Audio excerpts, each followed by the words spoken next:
L'expression 6, on vous demande de trouver l'équation paramétrique, enfin une équation paramétrique de la droite D. Je vous rappelle que qu'est-ce que c'est qu'une droite qui finit par 2 points? Ce n'est rien d'autre qu'un ensemble de points M dans l'espace, tel que les vecteurs AM et AB soient collinéaires. Ça vous donne une équation paramétrique qui sera du type x égale y égale z égale, je vous rappelle la définition, ça c'en est une, plus alpha fois les coordonnées d'un vecteur directeur.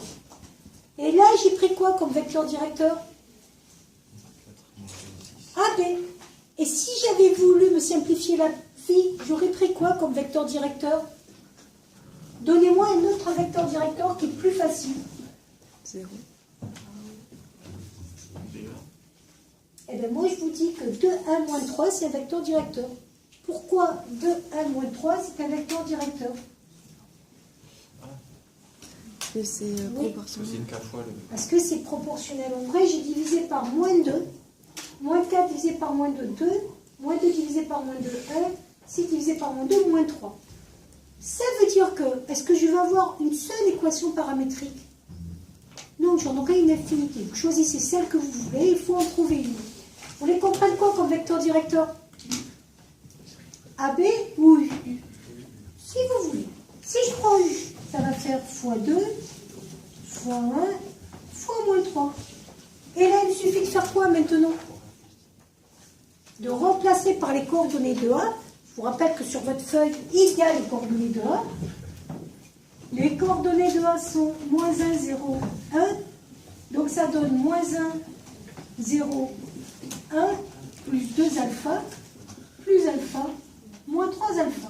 Est-ce que j'aurais pu prendre autre chose pour trouver une équation paramétrique? Qu'est-ce qu'on a avec B? On aurait pu prendre les coordonnées de B. Et là, j'aurais eu comme équation moins 5, moins 2, 7, plus une combinaison linéaire du vecteur directeur. Ça vous prouve bien que vous allez trouver autant d'équations paramétriques que de valeurs possibles de réel. Ça veut dire une infinité. Et après, vous demandez quelle est l'intersection de cette droite avec le plan O et J. Alors, on fait un petit rappel. Le plan, l'espace est défini par 3 axes.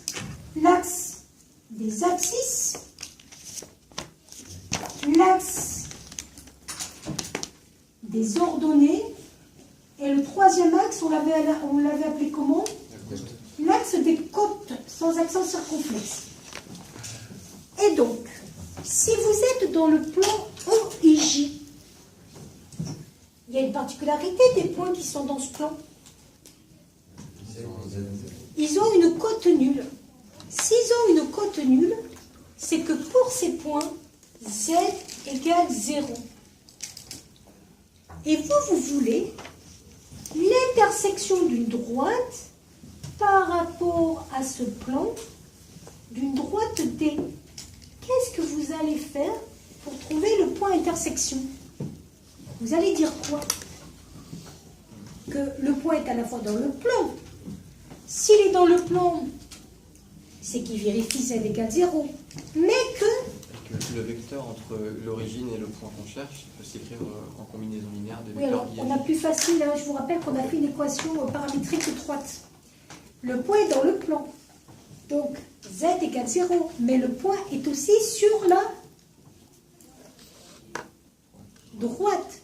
Ça veut dire qu'on a aussi x égale moins 1 plus 2 alpha, y égale alpha, z égale 1 moins 3 alpha. Est-ce que vous pouvez me résoudre ce système?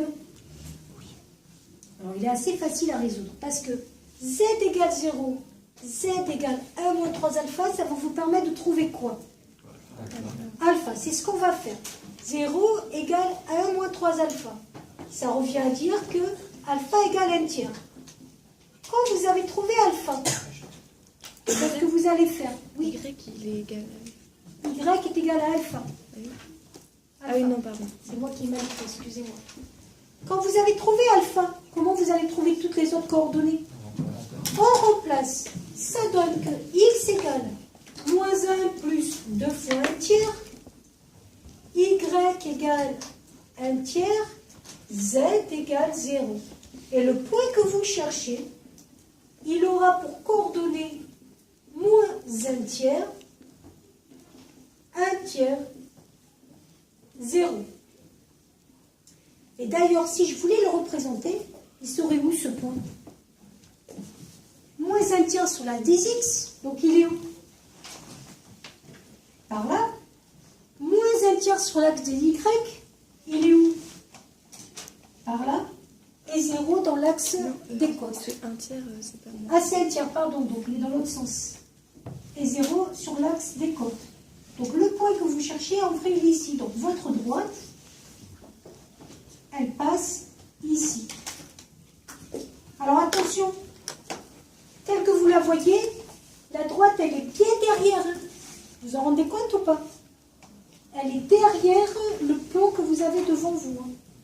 Donc faites attention à la vision en 3D. Voilà.